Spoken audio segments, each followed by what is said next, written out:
Aujourd'hui, très clairement, en tout cas en termes de réalisation, aujourd'hui, eOrder, c'est plus d'une vingtaine de clients, notamment des clients majeurs comme Allo Resto, Food Chéri ou encore une chaîne de restauration Bagel Corner, donc des clients notables comme ça qui nous permettent de pouvoir justement assurer la croissance et se développer sereinement.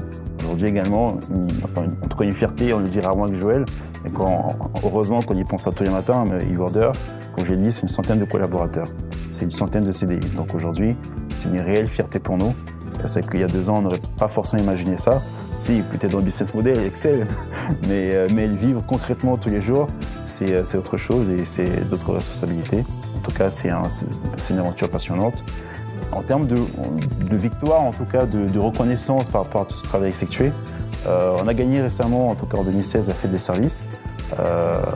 Donc ça a été la première reconnaissance du travail effectué en 2015 et début 2016. Et là, effectivement, on est finaliste du grand concours de la mairie de Paris, du grand concours de l'innovation de la mairie de Paris, exactement, où nous sommes finalistes dans la catégorie innovation sociale.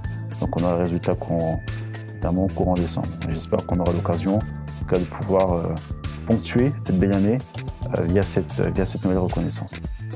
Au niveau des projets à venir, pour nous, il y a plusieurs axes, il y en a beaucoup. Mais clairement, l'idée pour nous, là, ça va être dans les prochains mois de retrouver des financements.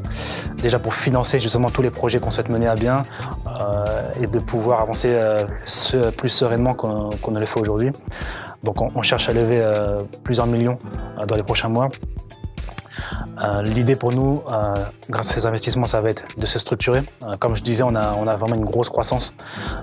Et la croissance, elle demande une structuration parce qu'il y a des problèmes qui se créent qui n'y avaient pas avant, qui étaient beaucoup plus simples à gérer. Du fait maintenant du nombre, du volume d'affaires qu'on a, il faut créer des process. Pas forcément se rigidifier, hein, mais c'est simplement avoir des process, avoir une meilleure répartition des tâches, donc une meilleure organisation. Et ça va avec du recrutement des personnes qualifiées sur des postes clés. Ça, c'est des choses qu'on a en cours. Et l'idée pour nous aussi, ça va être de grandement développer notre technologie. Parce que comme je disais, on a une techno qui est composée d'une plateforme web en mode SaaS. Donc tous nos clients ont leur accès, nous on a notre accès pour la vision globale de l'activité. Les livreurs, ils ont leur application mobile qui est connectée à cette plateforme web. Et ça, il va falloir qu'on le fasse vivre parce qu'aujourd'hui, elle répond à notre besoin. Il faut que cette plateforme soit capable de répondre à notre besoin de demain parce qu'on a des ambitions de croissance, donc il faut qu'elle soit capable de suivre notre rythme de croissance. Et surtout, il y a des modules qu'on souhaite développer et des modules qui n'existent pas encore aujourd'hui sur notre plateforme et aussi sur le marché, notamment des modules de prédiction d'activité. Et c'est des modules qui vont être importants pour l'ensemble des acteurs du marché parce que aujourd'hui, la livraison à domicile, ça explose. Il n'y a pas forcément de métriques et d'analyse de ces datas-là et nous, on va apporter aussi cette dimension-là. Effectivement, des ouvertures de ville dans les grandes villes françaises. Beaucoup de prospects nous attendent, donc un petit message à vous. Patience, on arrive. Surtout on arrive, attendez-nous. Donc des ouvertures de ville prévues en 2017 et 2018 et commencer justement via ce staffing à pourquoi pas penser à l'international. T'es entrepreneur, en tout cas, t'as un projet dans le cœur ou dans le papier ou dans l'Excel.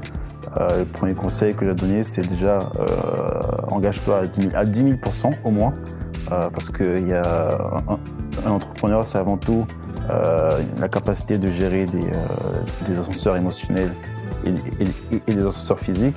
Donc, y aller à 200%. Ensuite, si possible, être accompagné d'un associé parce que seul, c'est très très compliqué. Heureusement que nous sommes tous les deux pour assurer ça. Mais déjà à deux, c'est très difficile. Alors, tout seul, j'imagine pas. Donc, le conseil que je te donne, c'est vraiment être accompagné. Et pour finir, être accompagné de personnes plus expérimentées, des mentors. On a cette chance aujourd'hui et on a eu cette sagesse dès le départ de savoir que on est très jeunes, Joël et moi, en tout cas j'ai 27 ans, j'ai fraîchement 27 ans, aujourd'hui on n'a pas à sens infuge. Donc aujourd'hui eOrder est avant tout accompagné par une équipe de mentors solides, expérimentés, qui nous permettent de pouvoir justement, en tout cas, prendre des chemins les plus pertinents sur le moment, de manière à pouvoir gagner du temps et avoir plus ou moins le succès attendu, encore une fois, dans le business plan. Moi j'aurais 2 conseils à donner.